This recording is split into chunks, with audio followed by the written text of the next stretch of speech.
Beneath the world's most famous pyramids, something isn't adding up. Hidden passages, sealed shafts, flooded chambers no one was meant to enter, maps that stop without explanation, reports that contradict each other, and access points quietly closed for decades. What lies under Giza isn't on tourist routes, and it isn't in textbooks. Engineers warn about instability. Researchers disappear from records. What's really buried under Giza that the public is never shown? And if nothing is hidden, why is it so dangerous to keep digging? Maps that stop at the sand line. The Giza Plateau is usually described through its visible structures. Pyramid faces, causeways, temples, and mastabas can be measured in open air. Their outlines appear clearly in satellite images and survey drawings. Distances between monuments can be checked repeatedly. Visitor routes and modern infrastructure are marked in fixed positions. On most maps, these elements dominate the landscape. Beneath the same surface, the record becomes less consistent. Limestone layers vary in hardness. Sand fills depressions. Groundwater moves seasonally. Utility lines follow modern needs rather than ancient layouts. Excavation plans often change tone when they reach these lower levels. Early archaeological work at Giza focused primarily on tombs and surface architecture. During the first decades of the 20th century, large-scale excavations were carried out by Egyptian and foreign teams in the eastern and western cemeteries. These projects recorded hundreds of vertical shafts connected to mastaba tombs. Many of these shafts were cut straight down into bedrock, sometimes reaching depths of 10 meters or more. At the base, small burial chambers were carved horizontally. Some shafts remained unfinished, others were expanded after their initial construction. Reuse occurred in later periods, with new burials inserted into older structures. In several seasons, excavators reported that water filled the lower sections before full clearance could be completed. Selim Hassan's publications from the 1930s document these difficulties in detail. In multiple volumes on the Giza excavations, he describes shafts that became inaccessible once pumping stopped. He notes variations in shaft profiles, including stepped walls, narrowing passages, and irregular side chambers. Measurements were sometimes taken from water level rather than from the original floor. In these cases, documentation ends at a physical boundary imposed by groundwater rather than by architecture. The result is a partial vertical record, where upper segments are well described and lower segments remain uncertain. Not all underground openings at Giza correspond to standard burial shafts. In the area south of the Great Pyramid's causeway, a deep vertical opening, later known as the Osiris shaft, attracted attention because of its unusual depth and internal layout. The name reflects later interpretation rather than ancient usage. Physically, the feature consists of a narrow descent with multiple horizontal chambers arranged at different levels. The shaft was observed during early 20th century work, but could not be fully explored because of flooding. In 1999, a dedicated excavation led by Zahi Hawass reopened the shaft with modern equipment. Pumps were installed to remove groundwater, allowing access to deeper sections. Published reports describe three main levels. The upper level contained simple chambers. The middle level included a stone-lined room with architectural features resembling late-period construction. The lowest level held a large granite sarcophagus within a flooded chamber. The water had to be removed gradually to prevent collapse and damage. Pipes, hoses, and generators were brought to the site and remained visible throughout the operation. These modern installations became temporary additions to the ancient structure. The Osiris shaft illustrates how multiple phases can coexist in one vertical space. Architectural elements suggest different construction periods. Some chambers appear to have been cut long after the original shaft was created. Later, groups reused and modified earlier work. Each phase left physical traces that later excavators attempted to separate through stratigraphy, tool marks, and material remains. The final documentation reflects this layered history rather than a single unified plan. Another major underground component lies directly beneath the Great Pyramid. A descending passage begins at the pyramid's northern entrance and continues through the masonry into the bedrock. This passage leads to the subterranean chamber, sometimes referred to in early accounts as the pit. The chamber's walls are rougher than those of the upper chambers. Tool marks remain visible. The floor is uneven. A narrow corridor extends southward from the main space and ends abruptly. Early explorers such as Giovanni Caviglia in the early 19th century cleared debris from this area and produced some of the first modern descriptions. Later surveys refined measurements and confirmed the alignment and slope of the passage. Unlike cemetery shafts, this space is part of the original pyramid design.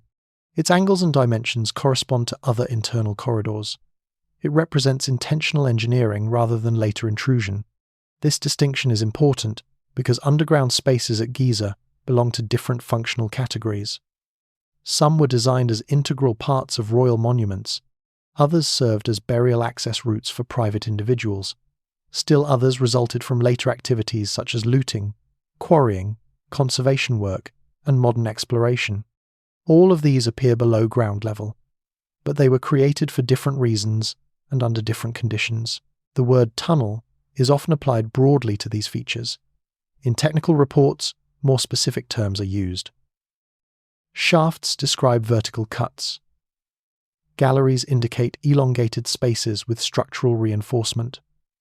Trenches usually relate to quarrying or drainage. Access cuts sometimes refer to later openings made to reach blocked areas. Each term reflects a different method of construction and purpose. Modern research has introduced non-invasive techniques to identify hidden voids without excavation. The Scan Pyramids project, initiated in 2015, applied muon radiography, infrared thermography, and other methods to Khufu's pyramid. In 2023, researchers announced the confirmation of a previously unknown corridor near the north face, above the original entrance. The space measured approximately 9 meters in length and had remained sealed since antiquity. Although located within the pyramid structure rather than beneath open ground, the discovery demonstrated that unknown cavities can exist in well-studied monuments. Outside the pyramids, geophysical surveys have been conducted in limited zones. Ground-penetrating radar and electrical resistivity measurements have been used near the Sphinx, in selected cemetery areas, and along plateau edges. These surveys detect contrasts in density and moisture. Results are expressed as anomalies rather than as confirmed rooms. Follow-up excavation is required for verification, and such work depends on permits, conservation priorities, and funding. The Sphinx enclosure provides an example of how underground features appear during clearance. In the late 20th century, work led by Mark Lehner and others exposed trenches, shafts, and cavities around the monument. Some related to ancient quarrying, others were connected to drainage systems. A few appeared to be later intrusions. Each feature was mapped, photographed, and published with references to specific seasons and grid locations. None of these alone suggested a continuous system, but together they added to the density of known subsurface structures. Historical field notes show a similar accumulation. A shaft is recorded in one season, a nearby trench is mapped in another. A collapsed cavity is noted during restoration work decades later. These entries appear in different publications, often using different numbering systems. Some features are renamed or reclassified as understanding improves. Others remain minimally described because access was limited. When these records are compared, a pattern emerges. The plateau contains many separate voids created over more than 4,000 years. Some intersect by chance. Most remain isolated. Connections sometimes occur when later builders cut into older spaces. In other cases, natural fractures in the limestone influence placement. The resulting underground landscape is dense but uneven, shaped by repeated local decisions rather than by a single master plan. Maps reflect this complexity. Detailed site plans often show surface monuments clearly, while marking underground features only where excavation has occurred. Blank areas do not indicate solid rock. They indicate absence of data. Water, collapse, and restricted zones create gaps in coverage. As a result, no single map presents a complete three-dimensional view of the plateau's interior. Documented evidence establishes several consistent facts. Engineered passages exist beneath the Great Pyramid. Hundreds of burial shafts and chambers are distributed across the cemeteries. Deep multi-level structures, such as the Osiris shaft, have been excavated with modern equipment. Additional voids have been detected through non-invasive methods. Each category is supported by published measurements, photographs, and stratigraphic descriptions. These elements form the physical basis for understanding what lies beneath the sand line. They represent separate construction episodes recorded in different ways. Some were planned as part of monumental projects, others emerged from routine burial practices, others resulted from later reuse and intervention. Together, they create a fragmented underground record that reflects the long occupation and continuous management of the Giza Plateau, a shaft marked Rosetau in old reports. In early excavation records from Giza, certain areas are identified using terms borrowed from ancient Egyptian religious geography. One of these is Rosetau, a word associated in later texts with passages leading into the underworld. In archaeological publications from the early 20th century, the term appears occasionally as a descriptive label for deep shafts and subterranean spaces located near the causeway south of the Great Pyramid. It does not function as a formal site name. Instead, it reflects how excavators interpreted unusual underground features within a known symbolic landscape. Selim Hassan's multi-volume reports from the 1930s include several references to deep shafts in this zone. In field notes and published plans, some of these shafts are marked with annotations indicating exceptional depth, complex internal arrangements, or persistent flooding. In a number of cases, marginal comments use the term Rosetau to suggest an association with underworld symbolism rather than to assert a specific function. The term appears alongside precise measurements, indicating that it was used in parallel with technical documentation. One shaft in particular, located near the line of the ancient causeway, appears repeatedly in reports between 1933 and 1939. Hassan describes it as unusually narrow at the top, widening slightly at lower levels. Initial clearance revealed a vertical descent of more than 15 meters before water was encountered. At that point, further excavation became impractical without mechanical pumping. Temporary pumps were installed during some seasons, but their capacity was limited, and work progressed slowly. Published profiles of the shaft show 3 distinct sections. The upper portion consists of roughly cut limestone walls, consistent with Old Kingdom shaft construction. Below this, a smoother section appears, possibly representing later modification. At greater depth, the shaft opens into a horizontal chamber that could only be partially examined because of standing water. Measurements were taken from scaffolding platforms placed above the flooded zone. Hassan records that ceramic fragments recovered from the upper fill belonged primarily to the Old Kingdom, with some later material mixed in. No complete burial assemblage was found in situ. Instead, disarticulated bones and scattered objects suggested disturbance in antiquity. This pattern was common in reused shafts across the plateau. The absence of sealed deposits limited chronological interpretation. The term Rosetau appears in Hassan's commentary when discussing the symbolic placement of the shaft relative to nearby monuments. He notes its alignment with the causeway and its proximity to temple structures. He does not propose a definitive interpretation. Instead, he observes that similar deep shafts elsewhere in Egypt sometimes carried ritual associations in later periods. His use of the term remains cautious and descriptive. Subsequent publications in the mid-20th century refer to the same feature using excavation numbers rather than symbolic names. French and German survey teams working at Giza in the 1950s and 1960s produced updated plans that list the shaft as a numbered anomaly. These plans include revised depth estimates based on new measurements taken during brief drainage efforts. The recorded depth increased slightly as equipment improved. In these later reports, attention shifted toward practical concerns. Engineers assessed the stability of the surrounding bedrock. Notes describe minor collapses along the shaft walls, particularly in zones where water seepage weakened limestone layers. Reinforcement was recommended, but large-scale stabilization was postponed because the shaft was not considered a priority for public access or immediate conservation. During the 1980s and 1990s, interest in deep shafts near the causeway increased in connection with broader studies of subterranean architecture. Researchers compared the feature with similar structures in Saqqara and Abusir, where multi-level shafts had been documented. These comparative studies emphasized construction techniques rather than symbolic meaning. Tool marks, wall angles, and chamber proportions were analyzed to infer working methods. The Rosetau label largely disappeared from technical literature. Instead, authors focused on stratigraphy and hydrology. Groundwater studies conducted in cooperation with Egyptian authorities mapped seasonal fluctuations across the plateau. The shaft's lower chambers were identified as lying close to the average water table. This explained why early excavators encountered flooding and why later work required continuous pumping. When Zahi Hawass led renewed excavations in the late 1990s, attention returned to deep features near the causeway, including both the Osiris shaft and neighbouring vertical cuts. Modern pumps and monitoring equipment allowed longer access periods. Water levels were recorded daily. Sediment samples were taken from flooded chambers. Digital photography replaced earlier sketch-based documentation.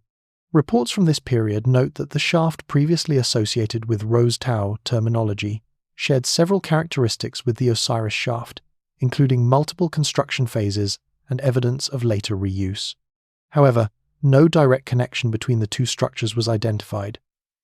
Each remained a separate vertical feature, cut into bedrock at different times. One notable change in documentation during this period is the inclusion of precise geospatial data.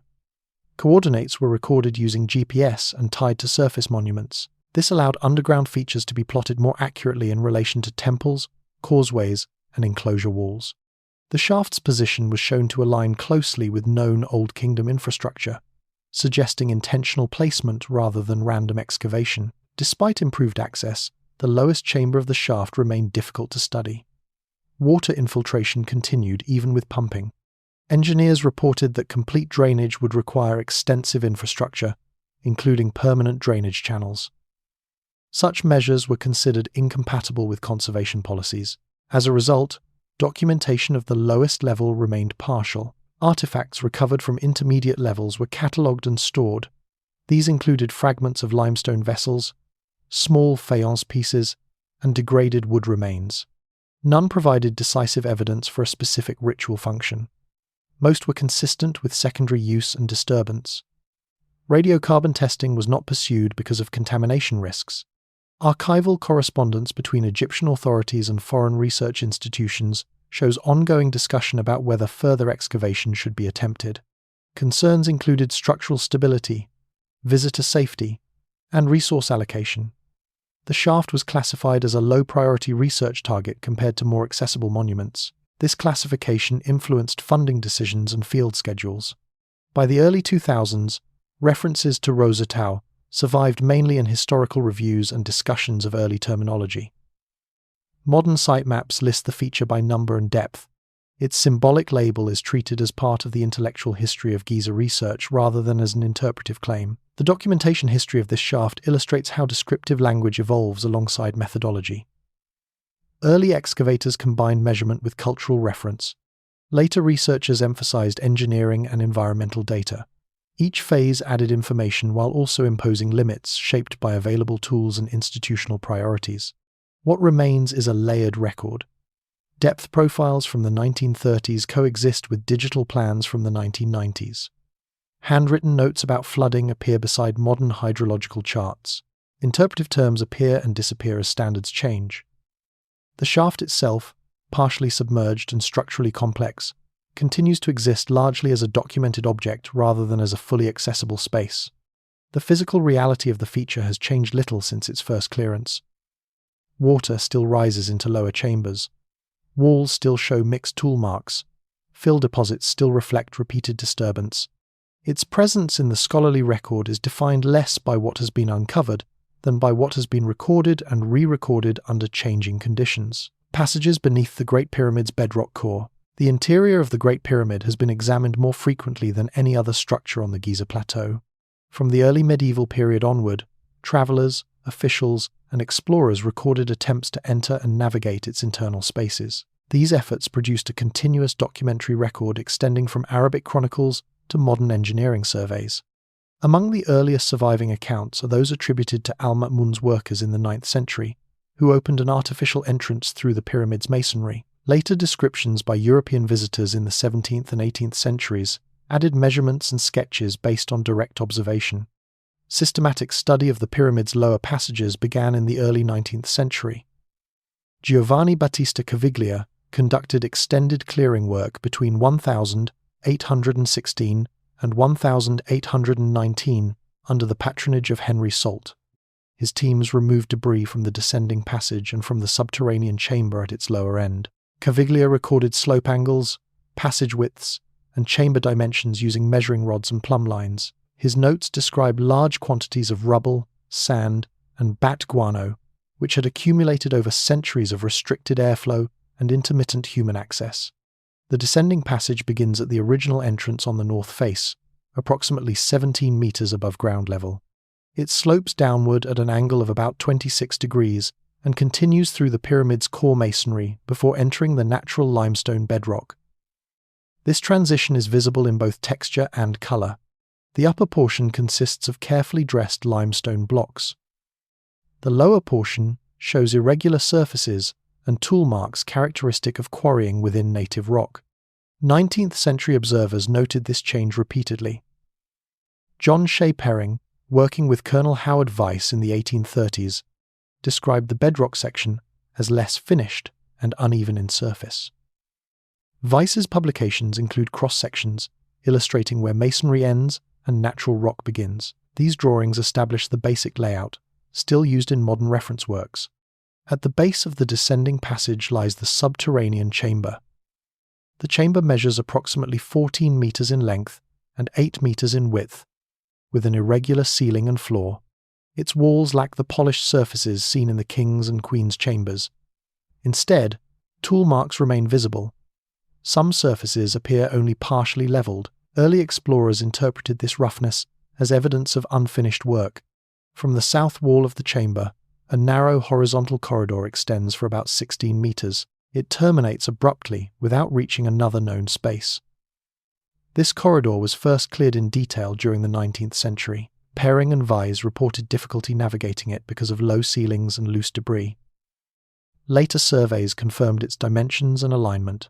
Caviglia's records indicate that water occasionally pooled in the lowest parts of the chamber during certain seasons. Although less severe than flooding in cemetery shafts, this moisture affected preservation conditions. Mineral deposits formed on some surfaces. Later engineers attributed this to seepage from surrounding limestone layers, rather than to any ancient water system. In the mid-19th century, Weiss conducted additional probing work in the bedrock below the chamber. Small shafts and trenches were cut in attempts to locate further spaces. These efforts did not reveal new chambers, but they produced detailed notes on bedrock composition. Limestone density and fracture patterns were mapped in relation to passage orientation. 20th century studies refined earlier measurements using improved instruments. Flinders Petrie's survey in the 1880s produced highly precise data on angles and lengths. His published figures for the descending passage differ only slightly from modern laser measurements. Petrie also emphasized the consistency of the passage's slope, arguing that it reflected deliberate geometric planning. Later in the century, Egyptian and foreign teams rechecked these figures. Electronic distance meters and theodolites were used to verify alignments. These studies confirmed that the passage maintains a uniform angle from entrance to chamber, despite the change from masonry to bedrock. This continuity indicates coordinated design between above-ground and underground construction phases. The relationship between the descending passage and surrounding bedrock has been examined in geological surveys. Core samples taken near the pyramid show alternating layers of harder and softer limestone. Engineers noted that the passage follows a path that avoids major fault lines. Minor fractures are present but do not intersect the corridor directly. This reduced the risk of collapse during construction and over long periods. During the late 20th century, conservation work introduced new monitoring systems into the lower passages. Sensors were installed to measure humidity, temperature, and air movement. These devices recorded slow fluctuations linked to seasonal tourism and external climate conditions. Data collected over several years showed that visitor traffic influenced moisture levels in confined spaces. In the 1990s and early 2000s, three-dimensional scanning projects produced digital models of the pyramid's interior. Laser scanners mapped the descending passage and subterranean chamber in high resolution. These models captured irregularities in wall surfaces and slight deviations in floor level that were difficult to represent in earlier drawings. The data were used primarily for conservation planning and structural analysis. Parallel to these efforts, the Scan Pyramids project applied non-invasive detection methods to search for unknown voids. Although most attention focused on upper sections of the pyramid, measurements included parts of the bedrock zone. No large undiscovered chambers were reported beneath the known subterranean spaces. Minor anomalies were interpreted as natural variations in limestone density. Archival correspondence from Egyptian antiquities authorities shows ongoing concern about the stability of the bedrock chamber. Engineers periodically inspected ceiling fractures and evaluated stress distribution. Reinforcement was considered unnecessary because movement rates remained within acceptable limits. Instead, access was regulated to limit vibration and humidity changes. The descending passage and subterranean chamber occupy a fixed position within the pyramid's overall design. They connect surface architecture to natural rock through a continuous engineered corridor. Their form reflects both monumental planning and adaptation to geological conditions. Documentation accumulated over 2 centuries presents these spaces as stable, measurable features rather than as evolving structures. Measurements from Caviglia, Weiss, Petrie, and later surveyors form a continuous dataset. Differences between early and modern figures are small and traceable to instrument precision. Wall textures, ceiling heights, and floor profiles show minimal long-term change. The bedrock passages remain among the most thoroughly documented underground spaces at Giza. Their accessibility and structural integrity have allowed repeated observation under varying research frameworks.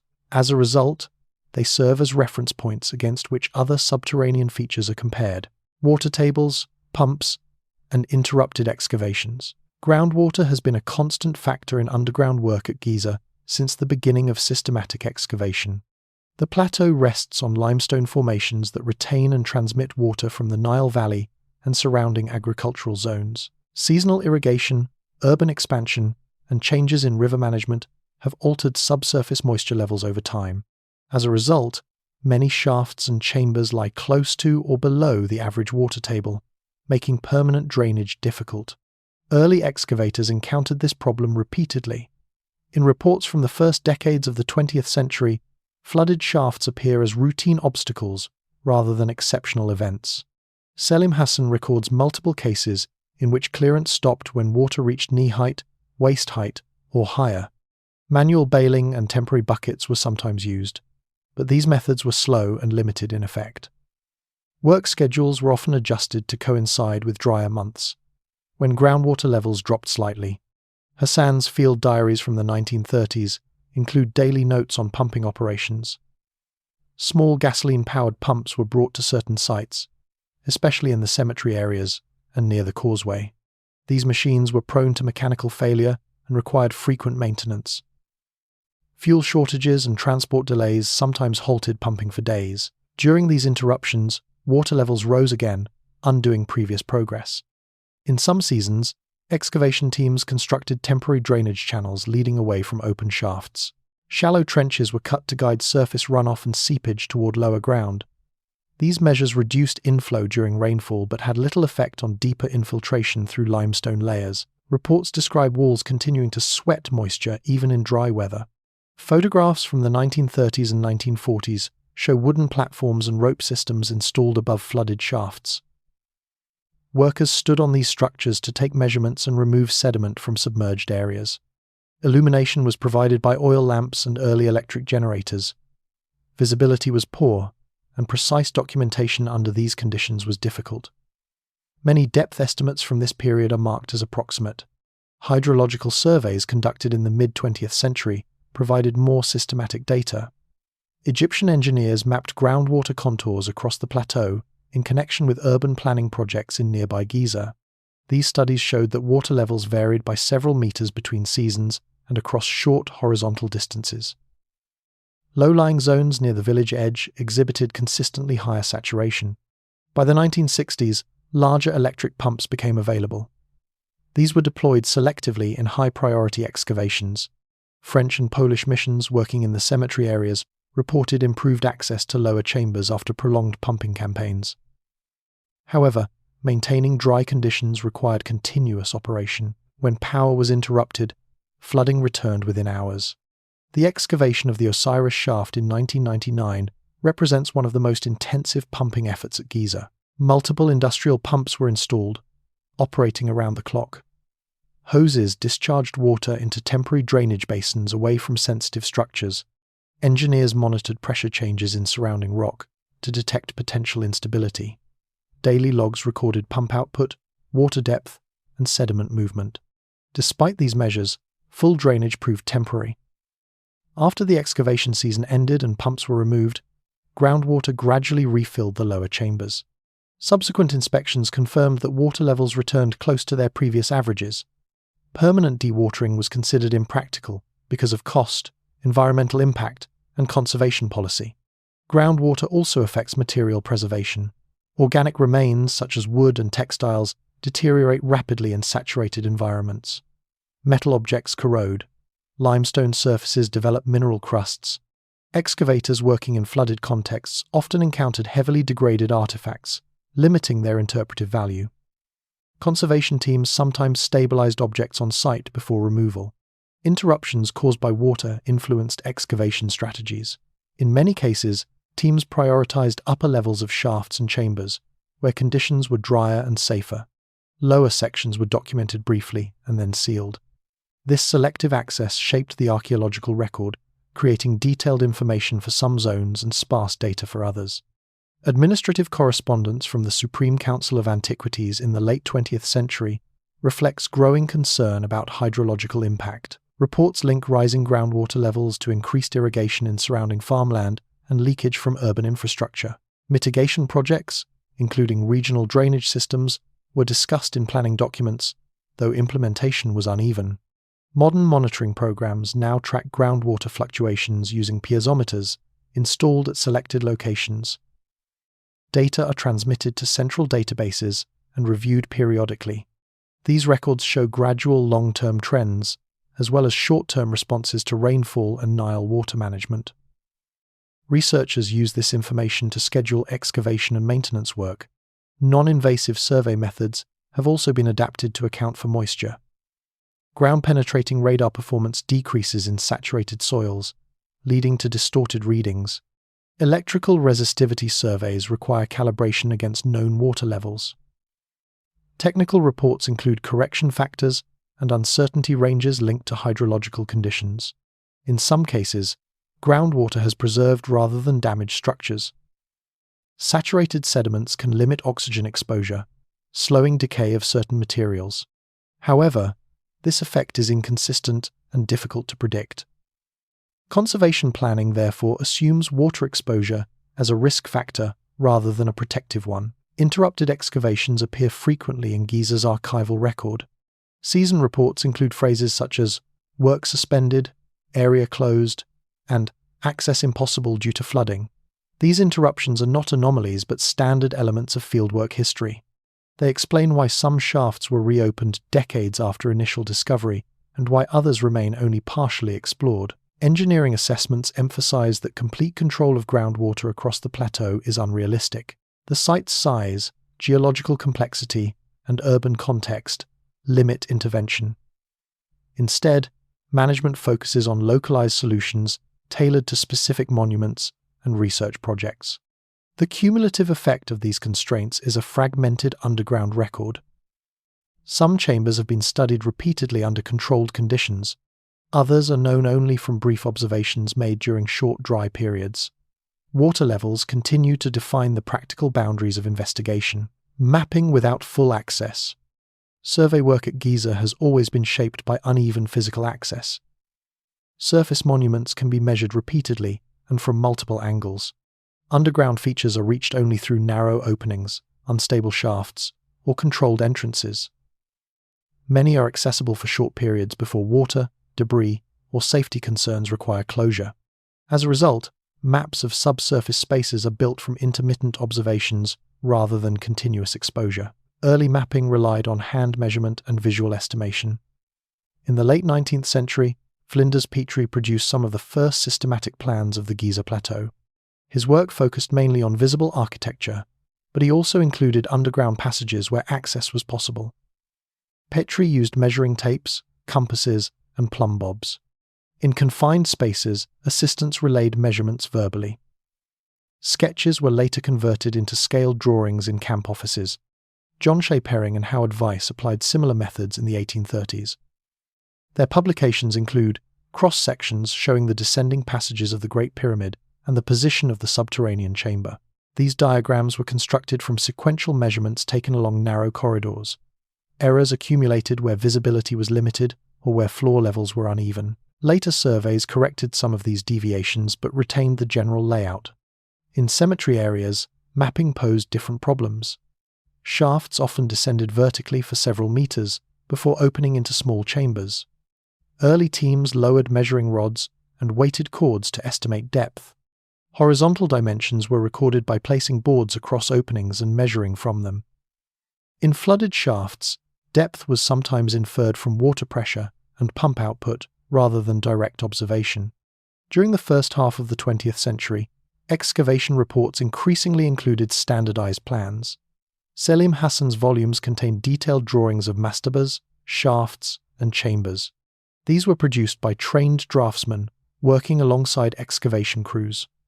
When lower chambers were inaccessible, their outlines were indicated with dotted lines or shaded areas, signaling uncertainty. Notes in accompanying text explain these conventions.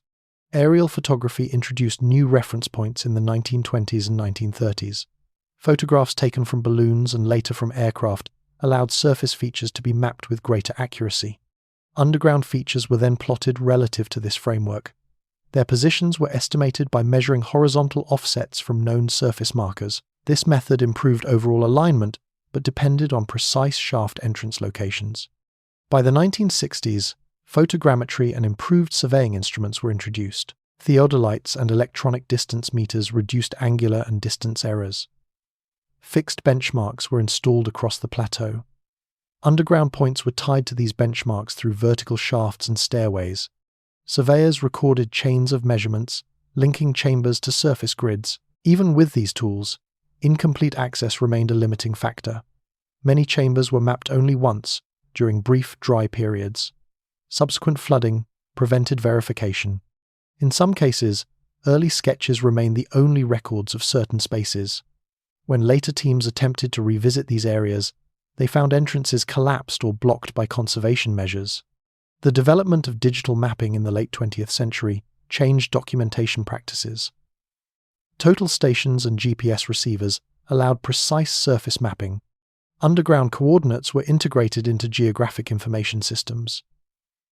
Three-dimensional models were constructed from combined data sets. These models included confidence levels indicating where data density was low. Laser scanning further refined this process. Portable scanners were used in accessible passages and chambers. Millions of data points were collected in minutes, capturing irregular surfaces and subtle deformations. However, scanners could not be deployed in flooded or unstable areas. As a result, high-resolution models exist for some spaces and only schematic representations for others. Ground-penetrating radar and electrical resistivity surveys added indirect information. These techniques suggested the presence of voids in certain zones. Survey reports display these results as contour maps and anomaly plots. When combined with excavation plans, they helped guide hypotheses about unseen spaces. They did not replace direct measurement, and their interpretations remain provisional. Archival mapping practices also evolved. Earlier plans were stored as paper drawings and plates. Many were reproduced in limited print runs. Some originals were lost or damaged. Modern projects digitize these materials and overlay them with new data. Differences between versions reveal how interpretations have changed over time. In some instances, reanalysis of old maps has corrected long-standing errors. Misaligned chambers, exaggerated lengths, and misplaced shafts have been identified through comparison with modern surveys. These corrections are documented in technical appendices rather than in popular accounts. They illustrate how uncertainty persists even in well-studied areas. Institutional constraints influence mapping as well. Access permits restrict which areas can be entered. Safety regulations limit time spent in confined spaces. Conservation policies prohibit widening entrances or removing deposits solely for survey purposes. Mapping therefore operates within administrative boundaries as well as physical ones. Field notebooks show how surveyors adapted to these constraints.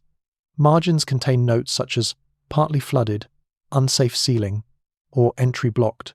These annotations explain gaps in plans. They also guide future teams in deciding where remeasurement may be possible. The cumulative result is a layered cartographic record. Some underground features are represented by multiple independent surveys. Others appear only once, with limited detail. Blank zones on maps often correspond to areas of restricted access rather than to solid rock. Understanding this distinction is essential for interpreting any plan of the plateau. Mapping at Giza is therefore an ongoing process rather than a finished product.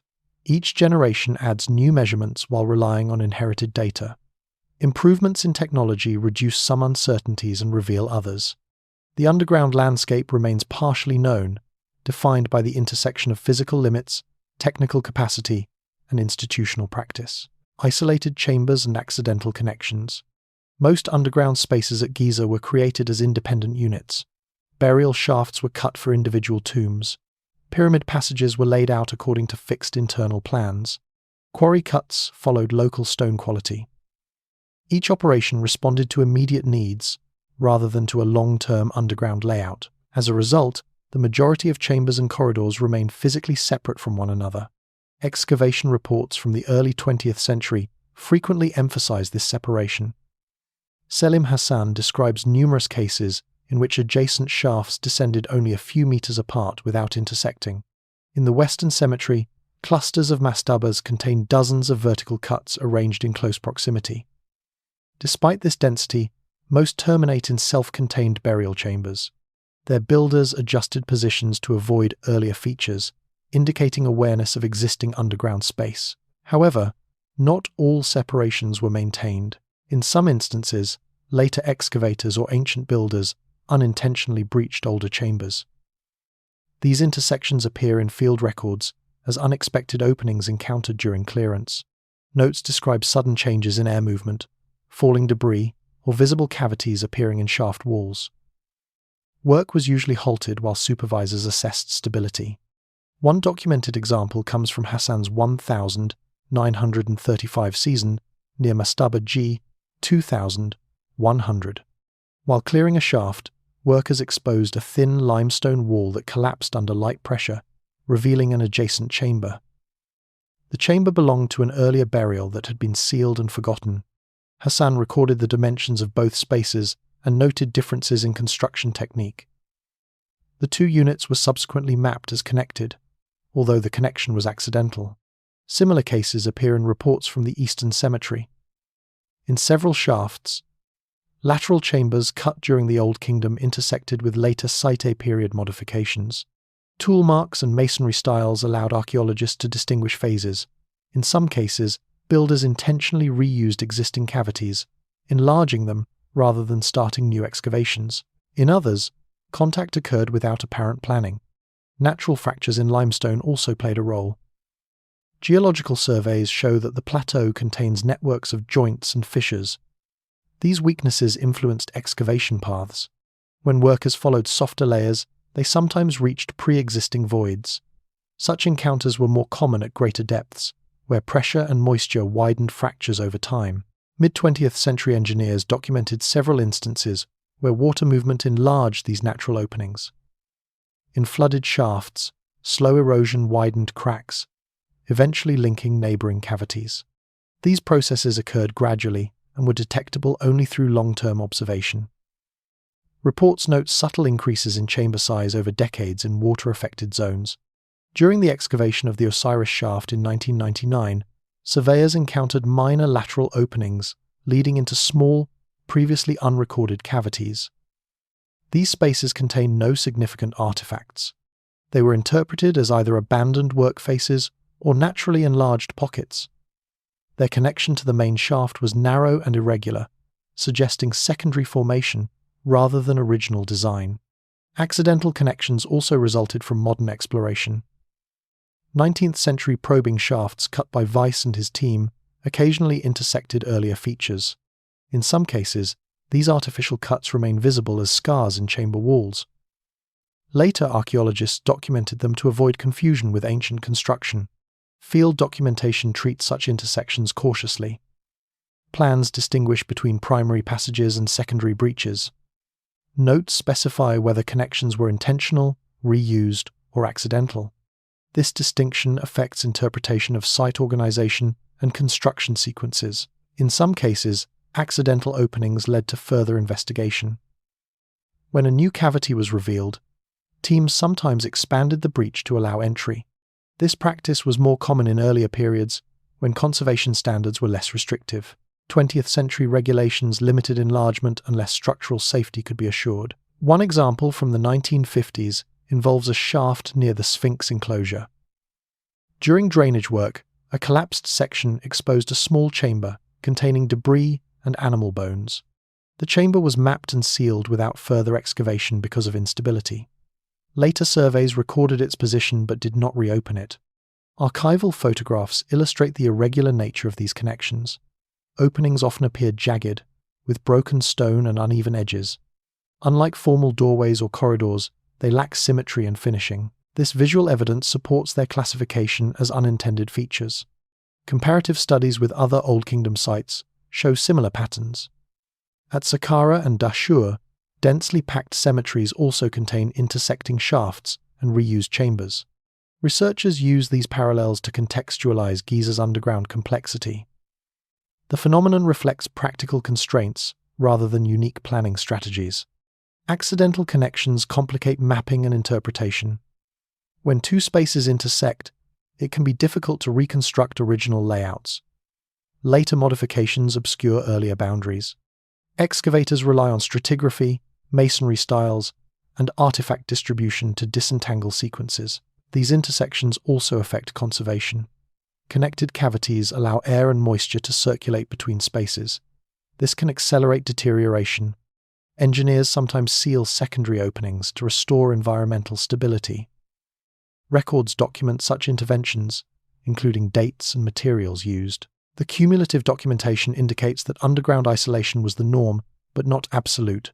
Over centuries, construction, reuse, erosion, and exploration created occasional links between separate units. Each connection has its own history, visible in wall textures, debris layers, and repair work. Understanding these accidental networks requires careful comparison of plans and reports.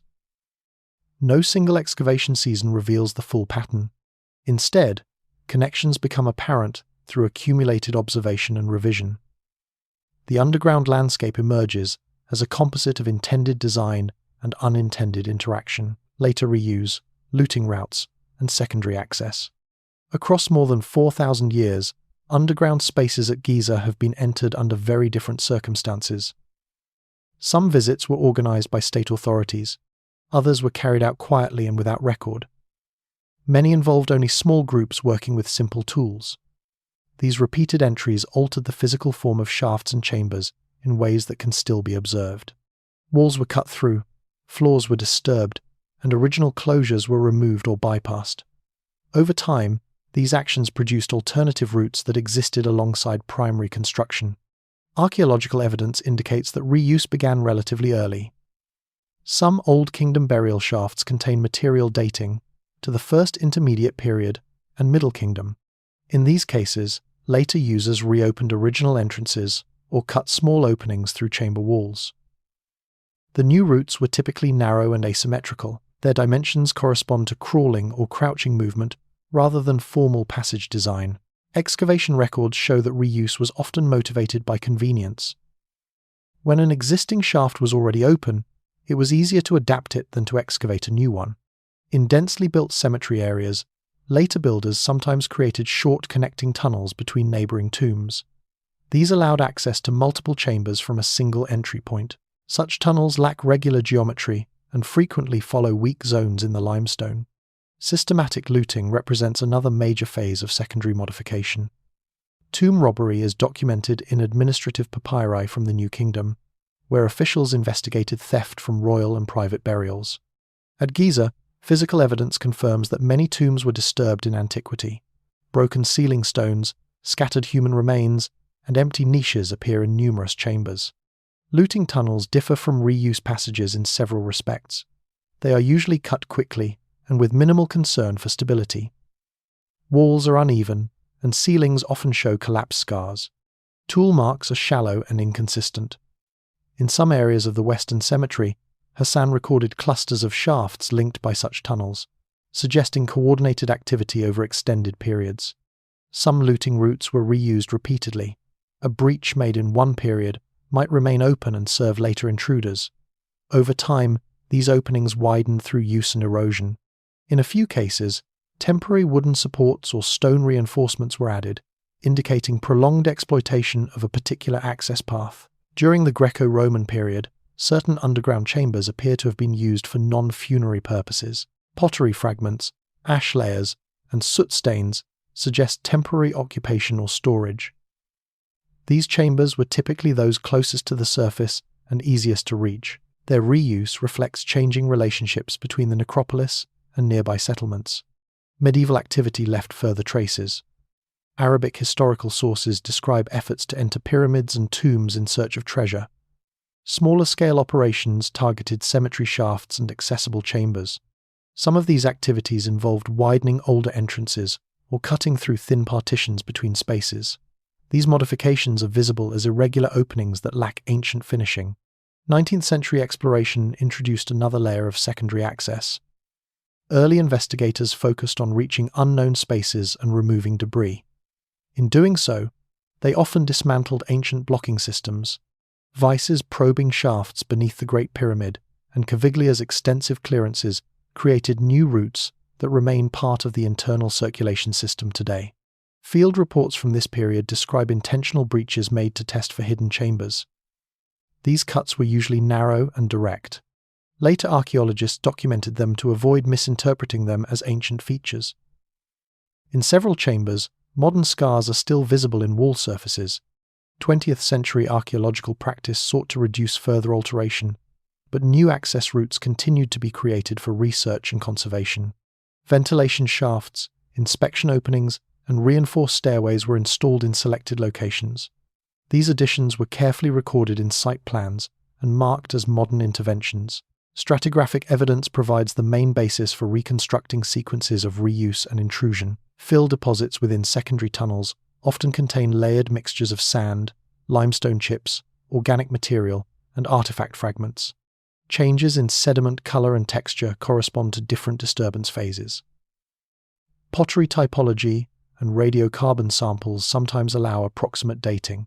In deep shafts, such as the Osiris shaft, sediment analysis revealed alternating layers linked to late period, Roman, and modern activity. Each phase produced distinctive debris patterns. Similar sequences appear in cemetery shafts near the causeway and in areas close to the plateau edge. Some secondary routes became semi-official over time. Local workers, guides, and early tourists used established paths created by earlier intruders. Photographs from the early 20th century show visitors descending through openings that originated as looting breaches. These routes influenced later management decisions about which areas to secure or close. Administrative archives from the Egyptian Antiquities Service document repeated efforts to block unauthorized access. These measures were intended to protect artifacts and prevent accidents. They also altered internal airflow and moisture patterns, affecting long-term preservation. Later reuse has complicated archaeological interpretation. Original chamber arrangements are often obscured by subsequent cuts. Objects are displaced from primary contexts. In many cases, it is no longer possible to reconstruct initial burial layouts with confidence. Excavation reports therefore emphasize disturbance indicators when describing affected spaces. Patterns observed at Giza correspond closely to those documented at other major necropolises, including Saqqara and Thebes. Dense burial landscapes combined with long-term social and economic change produce similar cycles of reopening, reuse, and intrusion. Comparative studies support the interpretation of secondary access as a widespread phenomenon rather than an isolated development. The underground record reflects selective survival shaped by reuse. Shafts that remained accessible were cleared and modified repeatedly. Others collapsed or filled and disappeared from view. This uneven preservation influences modern understanding of subsurface architecture. Material evidence indicates that underground spaces functioned as adaptable environments over centuries. They were entered, altered, sealed, and reopened in response to shifting priorities. Each episode added physical traces that now form part of the stratified archaeological record: modern monitoring, security zones, and restricted areas. From the 1950s onward, administrative attention at Giza increasingly shifted toward regulating movement, documentation, and long-term preservation. Records from this period show growing concern with how people entered confined areas, how long they remained inside, and what equipment they carried. Access was no longer treated as an informal extension of excavation work. Instead, it became a regulated activity governed by written procedures, inspection routines, and institutional oversight. Responsibility for site management gradually shifted towards centralized institutions. The Egyptian Antiquities Organization, later reorganized as the Supreme Council of Antiquities, developed standardized procedures for excavation permits, safety inspections, and documentation. Underground work required prior approval and coordination with engineering and conservation departments. Access schedules were formalized, and entry logs became routine. Physical security measures were introduced in response to theft, vandalism, and accidents. Metal gates were installed over shaft openings. Masonry closures replaced temporary wooden barriers. In some locations, concrete caps were poured to seal unstable or sensitive areas. These interventions were recorded in maintenance reports and mapped in administrative archives. Surveillance expanded alongside physical barriers. By the late 20th century, guard posts were established near major subterranean access points. Personnel were assigned to monitor entrances on rotating shifts. Incident reports document attempts at unauthorized entry and occasional injuries involving visitors or workers who entered restricted zones without permission. Electronic monitoring became more common in the early 2000s. Closed-circuit cameras were installed in selected interior passages of the Great Pyramid and in nearby service corridors. Motion sensors and alarm systems were linked to control rooms operated by site authorities. These systems were designed primarily for high-traffic areas but influenced broader security planning. Environmental monitoring developed in parallel. Sensors measuring humidity, temperature, and carbon dioxide levels were placed in confined underground spaces. Data were collected continuously and reviewed by conservation specialists. Fluctuations were correlated with visitor numbers, seasonal climate changes, and maintenance activity. Reports from the 1990s onward emphasized the role of these measurements in preventing deterioration. Restricted research zones were established in areas considered structurally fragile or archaeologically sensitive. Access to deep shafts, partially flooded chambers, and unstable cavities was limited to authorized teams. Researchers were required to submit detailed project proposals, including risk assessments and conservation plans. These restrictions affected the pace of underground research. Some projects were postponed or cancelled because safety requirements could not be met. Others proceeded in stages, with limited daily access periods. Field notes from recent decades describe tightly controlled work schedules and constant supervision by inspectors. Infrastructure improvements accompanied these regulatory changes. Service tunnels, lighting systems, and emergency communication lines were installed in selected areas. Portable ventilation units were used during extended work sessions. These measures reduced immediate risks, but also introduced modern materials into ancient spaces, requiring careful documentation. Coordination with tourism management became increasingly important. Visitor routes were separated from research access paths. Barriers and signage directed movement away from vulnerable shafts. In the Great Pyramid, designated circulation patterns limited entry into lower passages during peak periods. These policies were adjusted periodically based on monitoring data. Digital record-keeping transformed administrative oversight. By the early 2000s, permit applications, inspection reports, and monitoring data were stored in centralized databases. Geographic information systems integrated security zones with archaeological maps. This allowed authorities to visualize access restrictions and plan maintenance activities more systematically. International cooperation also influenced monitoring practices. Conservation projects supported by UNESCO and foreign research institutions introduced new assessment standards. Training programs familiarized local staff with remote sensing, structural analysis, and emergency response procedures. Technical reports from joint missions reflect these shared methodologies. Restricted areas sometimes became sources of public speculation, particularly when access was limited without detailed public explanation. Administrative correspondence indicates that authorities prioritized structural stability and artifact protection over public disclosure. Decisions about closure were documented internally rather than through press releases. Periodic audits reviewed the effectiveness of security and monitoring systems. These evaluations considered equipment performance, staff training, and incident frequency. Recommendations led to upgrades in lighting, camera placement, and access controls. Implementation varied depending on funding and logistical constraints. The cumulative effect of these measures has been the creation of a layered access regime. Some underground spaces remain open for guided visitation. Others are reserved for research. A third category is sealed indefinitely because of instability or conservation risk. These classifications are revised as conditions change. Modern management has therefore reshaped how subterranean features are experienced and studied. Documentation emphasizes regulation, risk mitigation, and long-term preservation. Underground spaces are treated as controlled environments rather than open excavation zones. These practices form the contemporary framework within which all subsurface work at Giza now operates. Technical systems, administrative rules, and security personnel collectively define the boundaries of access. They influence what can be observed, recorded, and preserved for future study. Fragments in archives and unpublished field records. Much of what is known about subsurface activity at Giza does not appear in formal excavation reports. Alongside published volumes and official summaries exists a large body of incomplete documentation preserved in archives, personal notebooks, correspondence files, and institutional storage rooms. These materials record observations that were never fully integrated into standard site publications. Their survival depends on individual careers, administrative practices, and patterns of preservation rather than on systematic planning.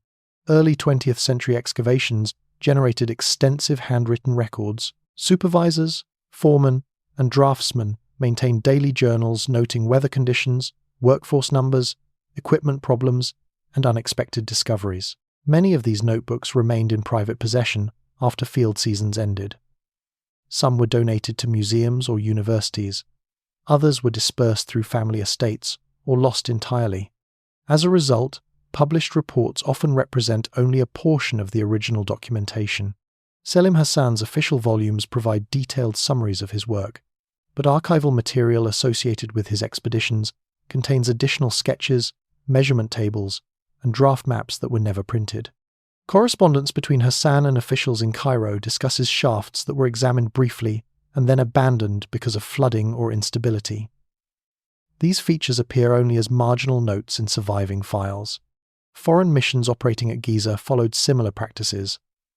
The Harvard University Boston Museum of Fine Arts expedition maintained extensive internal records between 1902 and 1947. Field cards, photographic logs, and trench registers were produced in large quantities. Only selected materials were incorporated into final publications. The remainder were stored in institutional archives, where they remained inaccessible to most researchers for decades. Some documents were lost through routine administrative turnover. Offices were relocated. Storage rooms were cleared. Paper records deteriorated in unsuitable environments. In several cases, excavation photographs survived, while their accompanying descriptions did not. This separation complicates later interpretation, as images lack contextual information. Unpublished field drawings represent another important category. Draft plans were often revised multiple times before publication. Earlier versions sometimes show features that were omitted or reinterpreted in final maps. When these drafts are preserved, they reveal uncertainty in early measurements and shifting interpretations of spatial relationships. Personal correspondence between archaeologists provides further insight. Letters exchanged between field directors and academic colleagues frequently discuss ambiguous features, provisional identifications, and unresolved problems. These discussions rarely appear in formal reports. They reflect ongoing uncertainty rather than finalized conclusions. During the mid-20th century, increased bureaucratization led to standardized reporting formats. Daily logs, permit applications, and inspection forms became part of official archives. While this improved administrative control, it also produced large volumes of routine documentation that received little scholarly attention. Valuable observations are sometimes embedded in otherwise procedural records. The introduction of digital record-keeping in the late 20th century created new challenges. Early electronic files were stored on magnetic tapes, floppy disks, and obsolete software platforms. Some datasets became unreadable as technology changed. Migration to modern systems was uneven, resulting in partial data loss. Attempts to consolidate archival material began in the 1990s and 2000s. Digitization projects at Egyptian institutions and foreign universities sought to scan notebooks, maps, and photographs. These efforts improved access but also revealed inconsistencies between different sources. Conflicting measurements and divergent descriptions became more visible when records were compared. Researchers working with these archives often encounter gaps. A shaft may be mentioned in correspondence, but absent from maps. A photograph may depict a chamber that lacks a published description. A measurement table may refer to a plan that no longer survives. Reconstruction requires cross-referencing multiple incomplete sources. In some cases, rediscovered documents have altered accepted interpretations. Reanalysis of early field notes has clarified construction sequences and corrected depth estimates. These revisions appear in specialized articles rather than in general surveys. Their impact spreads slowly through the literature. Institutional policies affect access to archival materials. Some collections require special permission. Others restrict reproduction. Language barriers also limit use, as documents appear in Arabic, French, German, and English. Translation is often necessary before technical information can be evaluated. Private collections remain a significant unknown. Descendants of early archaeologists sometimes retain notebooks, photographs, and letters. When these materials surface through donation or sale, they occasionally fill major gaps. Until then, their contents remain inaccessible. Unpublished records also include materials generated during emergency interventions and short-term surveys. These operations prioritize stabilization over documentation. Reports were sometimes filed internally and never circulated widely.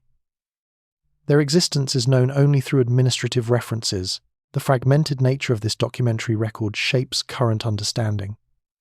Published plans and descriptions represent filtered selections from much larger bodies of information. What survives reflects editorial decisions, institutional priorities, and accidental preservation.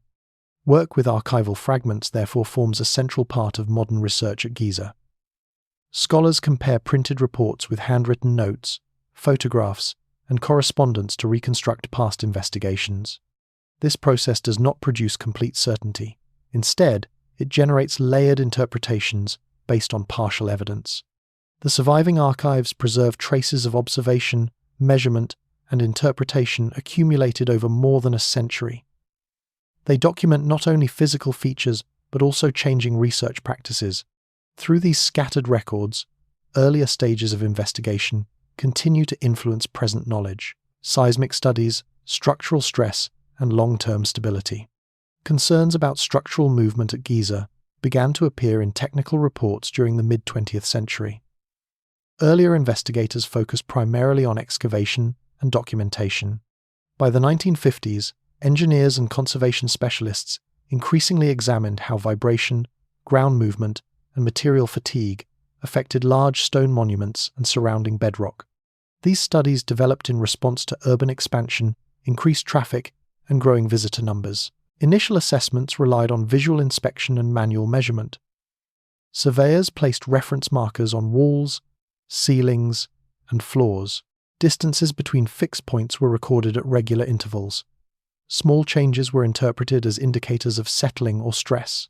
Reports from this period describe hairline cracks, slight shifts in masonry blocks, and localized surface erosion. In the 1960s and 1970s, Egyptian engineering agencies conducted regional geological surveys of the Giza Plateau. Core drilling and seismic refraction tests were used to map subsurface layers. These studies identified variations in limestone density and the presence of fractured zones. Results were correlated with known architectural features to assess potential vulnerability. Urban development around Giza increased steadily during this period. Roads, residential districts, and industrial facilities expanded toward the plateau. Heavy vehicle traffic and construction activity generated continuous low-level vibration. Monitoring programs were established to determine whether these forces affected monument stability. Early instruments recorded ground motion on paper charts, producing long sequences of oscillation traces. By the 1980s, portable seismographs were installed near major monuments, including the Great Pyramid and the Sphinx enclosure. These devices measured both natural seismic activity and anthropogenic vibration. Data showed frequent minor tremors associated with distant earthquakes and localized disturbances linked to nearby infrastructure. Most readings fell below thresholds considered structurally dangerous. Studies also examined internal stress within masonry and bedrock. Engineers used strain gauges and crack monitors to track movement along joints and fractures. Measurements were collected over months and years. In many locations, changes were minimal and reversible, corresponding to temperature and humidity fluctuations rather than permanent deformation. Finite element modeling became part of assessment practice in the 1990s. Computer simulations represented pyramids and surrounding rock as interconnected structural systems. These models incorporated material properties, load distribution, and foundation geometry. Results were used to predict responses to seismic events and long-term erosion. Technical papers from this period document iterative refinement of these models. Particular attention was given to the Sphinx enclosure, where water infiltration and salt crystallization had weakened limestone layers. Engineers studied how stress accumulated along bedding planes. Reinforcement strategies, including grouting and stone replacement, were evaluated in relation to seismic risk. These interventions were coordinated with vibration monitoring programs. Tourism management influenced stability assessments. Daily visitor numbers were correlated with vibration readings inside major monuments. Studies found that foot traffic produced measurable but limited effects. Regulations were introduced to control group size and circulation patterns in confined areas. These policies were revised periodically based on monitoring results. International research teams contributed to seismic analysis. Collaborative projects involving Egyptian institutions and foreign universities deployed advanced sensors and data processing techniques. Continuous monitoring stations transmitted information to centralized databases. Comparative studies examined Giza in relation to other heritage sites located in seismic zones. Long-term datasets revealed patterns of cyclical movement. Seasonal temperature changes caused expansion and contraction of stone surfaces. Groundwater fluctuations influenced subsurface pressure. These processes produce slow, repetitive stress cycles. Engineers distinguished these effects from progressive structural damage through statistical analysis. Emergency response planning incorporated seismic scenarios. Risk assessments considered potential impacts of moderate earthquakes on access tunnels, chambers, and surrounding infrastructure. Contingency procedures were developed for inspection and temporary closure following significant tremors. These plans were updated as new data became available. Documentation of structural condition became more standardized. Inspection reports included photographic records, measurement tables, and risk classifications. These records were stored in administrative archives and reviewed during periodic audits. They provided reference points for evaluating change over time. Debates over acceptable risk levels appear in internal correspondence. Some specialists advocated extensive reinforcement. Others emphasized minimal intervention. Decisions reflected balancing structural safety with preservation principles. Minutes from advisory committee meetings record these discussions in detail. By the early 21st century, monitoring systems had become integrated into routine management. Sensors, models, and inspection schedules formed interconnected frameworks. Data from different sources were cross-referenced to identify emerging issues. Maintenance plans were adjusted accordingly.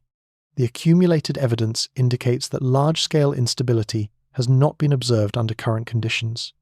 Instead, ongoing studies document gradual, manageable processes of stress and adjustment.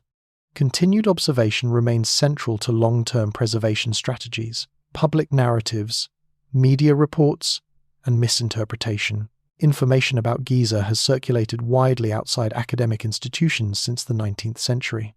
Travel accounts, newspaper articles, illustrated magazines, and later radio and television programs introduced the site to international audiences. These sources often emphasized visual spectacle and historical intrigue. Technical details about excavation methods, documentation limits, and environmental conditions were rarely included. As a result, early public narratives developed independently from professional research practices. Newspaper coverage from the late 19th and early 20th centuries frequently framed discoveries as sudden revelations. Reports described hidden chambers and secret passages uncovered by explorers. In many cases, these stories were based on preliminary field observations that later proved incomplete. Follow-up corrections rarely received comparable attention. Archival press collections preserve examples where initial claims persisted despite subsequent clarification. Documentary filmmaking expanded these patterns in the mid-20th century. Educational films produced for television often relied on simplified diagrams and staged sequences. Complex stratigraphic relationships were reduced to linear storylines. Editing techniques emphasized dramatic progression rather than methodological uncertainty. Technical consultants were sometimes involved, but their contributions were condensed for broadcast formats. By the 1970s and 1980s, popular books and magazines devoted to ancient civilizations reached large audiences. Authors combined archaeological data with speculative interpretation. Selective quotation of academic sources created the impression of consensus where disagreement existed. Footnotes and primary references were often absent or incomplete. These publications circulated widely through libraries and book clubs. The emergence of satellite television and later internet platforms accelerated dissemination. Short news segments highlighted isolated findings without contextual background. Online articles reused press releases with minimal verification. Errors were replicated across multiple outlets. Once established, inaccurate descriptions became difficult to correct. Social media intensified these dynamics in the early 21st century. Images and short video clips circulated rapidly, detached from their original sources. Captions introduced simplified or misleading explanations. Algorithms prioritized content that generated strong engagement. Technical reports and peer-reviewed articles remained largely outside these distribution networks. Certain themes recur in public representations. Underground features are frequently described as networks, labyrinths, or hidden cities. These terms do not correspond to categories used in professional documentation. They derive from metaphor and narrative convention rather than from measured layouts. Their repetition shapes audience expectations. Media interviews with archaeologists sometimes contribute unintentionally to misinterpretation. Statements made in response to general questions are extracted and presented as definitive claims. Conditional language is removed. Tentative assessments are framed as conclusions. Subsequent clarifications receive limited coverage. Press responses to scientific projects illustrate these processes. Announcements from initiatives such as Scan Pyramids are often summarized in headlines that emphasize novelty. Technical descriptions of detection methods and confidence intervals are condensed. Public discussion focuses on the possibility of unknown chambers rather than on measurement constraints. Commercial documentary production introduces additional pressures. Program formats require fixed runtimes and narrative arcs. Editors select material that supports coherent storytelling. Ambiguity and unresolved data are minimized. Reenactments and computer-generated imagery substitute for incomplete records. These choices influence audience interpretation. Academic institutions have attempted to address misrepresentation through outreach programs.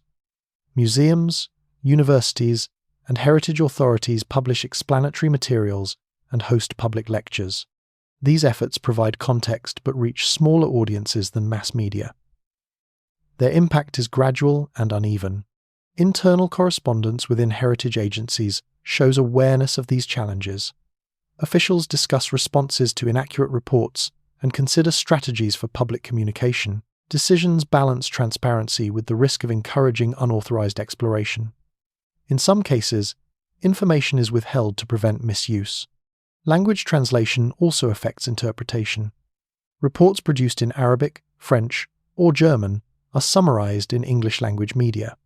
Nuances are lost in the process. Technical terminology is replaced with approximate equivalents. These changes alter meaning. Comparative studies of media coverage reveal persistent patterns. Sensational headlines peak during major announcements and decline quickly. Corrections receive limited attention. Long-term research projects receive sporadic coverage focused on isolated milestones. Researchers increasingly document how misinterpretation influences field conditions. Public interest can lead to increased visitor pressure in sensitive areas. Unauthorized access attempts sometimes follow high-profile media stories. Management policies are adjusted in response. The gap between technical documentation and public narrative remains significant. Professional literature emphasizes uncertainty, limitation, and incremental progress. Popular media favors clear outcomes and dramatic framing. These approaches operate under different constraints. Understanding this divergence is necessary for interpreting claims about subsurface features. Public descriptions often reflect editorial choices rather than research consensus. Archival comparison between media reports and technical publications demonstrates how meaning shifts across platforms. The circulation of simplified narratives has become part of Giza's modern history. These narratives interact with administrative practice, research priorities, and visitor behavior. They form an additional layer of influence over how the site is perceived and discussed. Administrative decisions and the boundaries of knowledge. Research activity at Giza has always taken place within formal systems of authorization and control. From the earliest organized excavations, access to land, labor, and materials required negotiation with governing authorities. Over time, these arrangements developed into complex administrative structures that regulate who may work, where work may occur, and how results are recorded. These systems do not operate separately from scientific inquiry. They shape the production of archaeological knowledge at every stage. During the late 19th and early 20th centuries, permit procedures were comparatively informal. Foreign expeditions negotiated directly with Egyptian officials, often through diplomatic channels. Concessions were granted for broad areas rather than precisely defined zones. Agreements focused on artifact division, reporting obligations, and seasonal schedules. Detailed risk assessments and conservation plans were rarely required. This flexibility allowed rapid expansion of field activity, but resulted in uneven documentation standards. Records from this period show that individual field directors exercised considerable autonomy. Decisions about excavation depth, documentation methods, and site modification were made on location. Correspondence between expedition leaders and sponsors indicates that administrative oversight was limited. Annual summaries and artifact inventories were typically sufficient to satisfy regulatory expectations. As a result, some early operations proceeded with minimal long-term planning. The creation of the Egyptian Antiquities Organization in the mid-20th century marked a major institutional shift. Responsibility for heritage management became centralized. Permitting processes were standardized. Applicants were required to submit written proposals outlining research objectives, personnel, schedules, and budgets. Underground operations received additional scrutiny from engineering and safety departments. Authorization became conditional on technical review. This centralization reflected broader changes in state administration. Heritage sites were increasingly viewed as national assets, requiring coordinated management. Policies emphasized accountability and continuity. Excavation permits were linked to reporting obligations and archival submission requirements. Failure to comply could affect future applications. By the 1970s and 1980s, permit procedures had expanded further. Applications included environmental impact statements, conservation strategies, and contingency plans. Safety protocols became mandatory, particularly for confined or unstable areas. Insurance coverage and liability arrangements were introduced. These measures reflected growing concern about worker safety, monument preservation, and public risk. Administrative correspondence from this period reveals extensive negotiation between researchers and regulators.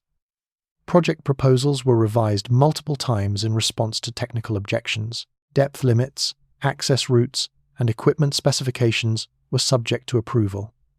In some cases, planned excavations were reduced to preliminary soundings because stabilization resources were unavailable.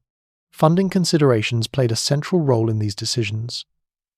Projects supported by major universities, museums, or international organizations were more likely to receive authorization for complex operations. Smaller teams with limited financial backing faced greater restrictions. Budget projections were evaluated alongside technical plans. Authorities assessed whether proposed work could be supported through completion and documentation. This financial dimension influenced research priorities. Large-scale clearance of deep shafts or chambers required sustained investment in pumping, reinforcement, and monitoring. When such funding could not be guaranteed, permits were delayed or denied. Archival files contain repeated references to postponed projects awaiting financial confirmation. Conservation policy became increasingly prominent during the late 20th century. International heritage charters emphasized minimal intervention and reversibility. These principles were incorporated into national regulations. Excavation strategies that involved removal of large volumes of material or permanent alteration of structures were subject to heightened review. Review committees evaluated whether proposed work could be reversed or stabilized. Preference was given to non-invasive surveys, limited test trenches, and remote sensing. Extensive excavation was permitted primarily in areas designated for active research development. These policies reflected concern that excessive intervention could compromise long-term preservation. Interdepartmental coordination further shaped administrative practice. Projects often required approval from multiple units responsible for archaeology, engineering, tourism, security, and environmental management. Each department evaluated proposals according to its mandate. Conflicting recommendations were common. Meeting minutes document prolonged discussions over access corridors, equipment placement, visitor flow, and emergency procedures. These negotiations affected scheduling and scope. Field seasons were sometimes shortened to accommodate tourism cycles. Work hours were restricted in high-traffic zones. Equipment storage locations were reassigned to reduce visual impact. Each adjustment altered research conditions. Political and economic factors also influenced permit systems. Periods of financial austerity reduced staffing and monitoring capacity. During such times, fewer projects were approved. Economic expansion and increased tourism revenue enabled greater investment in conservation and research infrastructure. Annual activity reports reflect these fluctuations. International relations played a role as well. Cooperative agreements with foreign institutions established frameworks for joint research. Memoranda of Understanding defined data ownership, publication rights, and training obligations. These agreements influenced which projects were prioritized and how results were disseminated. Documentation requirements expanded alongside regulatory complexity. Field teams were required to submit detailed final reports, digital datasets, photographic archives, and artifact catalogues. These materials were deposited in institutional repositories. Compliance was monitored. Incomplete reporting could lead to permit suspension. Some projects experienced long delays in publication. Administrative files contain reminders and warnings issued to teams that had not fulfilled reporting obligations. In several cases, unpublished work remained inaccessible for years, limiting its contribution to broader scholarship. Policies governing artifact handling also affected research design. Regulations increasingly favored on-site analysis and storage. Export of materials for laboratory study was restricted. Researchers adapted by developing portable equipment and establishing temporary laboratories near the site. Administrative correspondence records debates over these measures and their impact on scientific analysis. Access to archival records is similarly regulated. Researchers seeking to consult field notebooks, inspection reports, and internal correspondence must obtain authorization. Some materials are restricted due to security concerns or institutional policy. Approval depends on affiliation, project scope, and intended use. These controls influence historical reconstruction. Permit archives reveal patterns of long-term prioritization. Areas associated with major monuments and tourism infrastructure receive sustained administrative attention. They accumulate extensive documentation and monitoring data. Peripheral zones receive less consistent oversight. Over decades, these disparities shape the distribution of knowledge. Dispute resolution mechanisms are documented in administrative records. Conflicts over excavation methods, data ownership, and publication rights were referred to review committees. Outcomes typically involved negotiated compromise. Reduced excavation areas, modified objectives, and shared publication arrangements were common solutions. Emergency interventions followed separate procedures. structural damage, flooding, or vandalism triggered rapid response protocols. Temporary permits authorized stabilization and assessment work. These operations generated technical reports that were often stored in administrative archives rather than published in academic journals. Their contents sometimes remained unknown to researchers outside management agencies. The introduction of digital management systems in the early 21st century transformed administrative oversight. Permit databases integrated application records, monitoring data, and sitemaps. Administrators could track project histories, compliance status, and access restrictions. This increased transparency and consistency, but also formalized decision pathways. Digital systems facilitated long-term planning. Authorities could identify zones with overlapping research activity and coordinate scheduling. Maintenance needs were linked to excavation histories. Risk assessments incorporated cumulative data. These tools influenced strategic priorities. At the same time, digitalization introduced new vulnerabilities. Early electronic records stored on obsolete media became inaccessible. Data migration was uneven. Some datasets were lost or corrupted. Archival projects now seek to recover and standardize these materials. Administrative frameworks also influence interpretation. Permit conditions sometimes specify research questions or limit excavation to certain contexts. These constraints shape data collection. Over time, patterns of permitted activity influence dominant research themes. For example, emphasis on monument conservation has favored studies of structural stability and material degradation. Limited approval for deep excavation has reduced opportunities for extensive subsurface clearance. As a result, certain types of evidence are more thoroughly documented than others. Institutional memory plays a role in decision-making. Past project performance affects future approvals. Teams with strong reporting records and established relationships receive greater trust. New groups face higher scrutiny. Administrative continuity thus shapes research networks. Training and capacity-building programs are embedded in permit systems.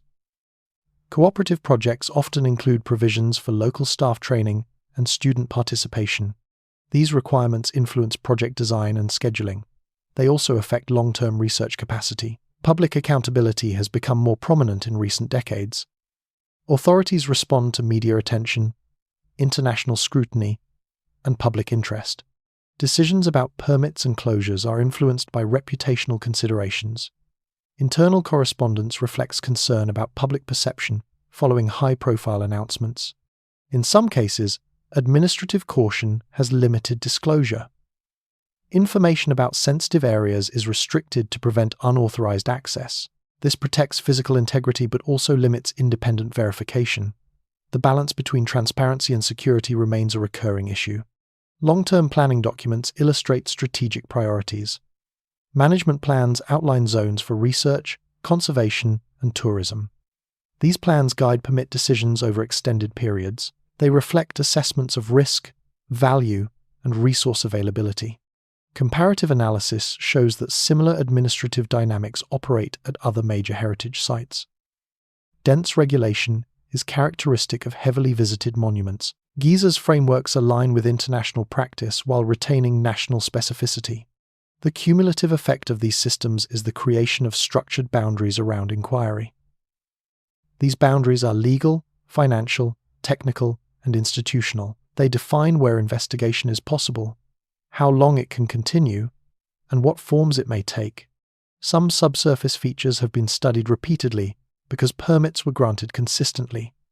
Others remain undocumented because access was never authorized or was withdrawn. These patterns persist across decades and shape collective understanding. Administrative records reveal that uncertainty and negotiation are inherent in this process. Decisions are revised as conditions change. New technologies, funding sources, and policy priorities alter evaluation criteria. Knowledge production remains dynamic. The surviving archaeological record reflects these institutional histories. Published plans, reports, and datasets represent outcomes of regulated processes. They are products of approval cycles, budget allocations, and compliance requirements as much as of field observation. Understanding Giza's subsurface landscape therefore requires attention to governance structures. Measurement, interpretation, and preservation are embedded in administrative practice. Boundaries of knowledge correspond closely to boundaries established through institutional decision-making. These frameworks do not merely restrict inquiry. They also enable it by providing resources, coordination, and continuity. Pumps, sensors, archives, and monitoring systems exist because of administrative support. Research depends on these infrastructures. At the same time, regulation shapes what remains unknown. Areas deemed too risky, costly, or disruptive are left unexplored. Over time, these absences become structural features of the scholarly record. The history of permits and policy at Giza demonstrates that archaeological knowledge is produced through negotiation between scientific ambition and institutional constraint. Each excavation, survey, and monitoring project reflects this balance. The boundaries of knowledge are therefore not fixed by geology alone. They are drawn through administrative processes that reflect changing priorities, capacities, and values. These processes continue to evolve as the site enters new phases of management and research. If this kept you watching, hit like and subscribe. Share your thoughts below, and I'll see you in the next one.